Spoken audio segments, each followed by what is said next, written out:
আল্লাহ আল্লাহ, এত ঋণ করেছি আমি, কি করব আল্লাহ, শোধ করার ক্ষমতা আমার নাই আল্লাহ।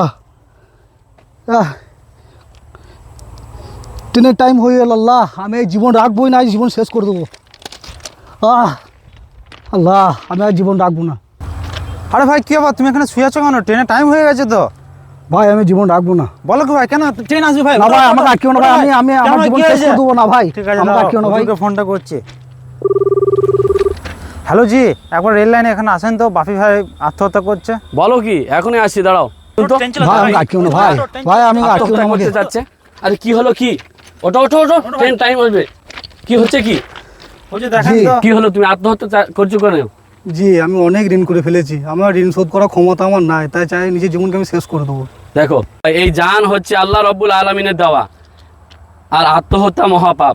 অতএব এমন জঘন্য কাজ মোটেও করা যাবে না। হযরত আলী রাদিয়াল্লাহু তাআলা আনহু বলেছেন, কেউ যদি পাহাড় সমাতুল্য ঋণ করে আর সে যদি খালিস নিয়তে এই দোয়াটি আমল করে, আল্লাহ রব্বুল আলামিন তার পাহাড় সমাতুল্য ঋণও পরিশোধ করে দিবে ইনশাআল্লাহ। দোয়াটি হচ্ছে এর উপর আমল করবে। আল্লাহুম্মা কফিনি বিহালালিকা আন হারামিকা ওয়া আগনিনি বিফাজলিকা আম্মান সিওয়াক। মন থেকে আমল করবে ইনশাআল্লাহ। ইনশাআল্লাহ।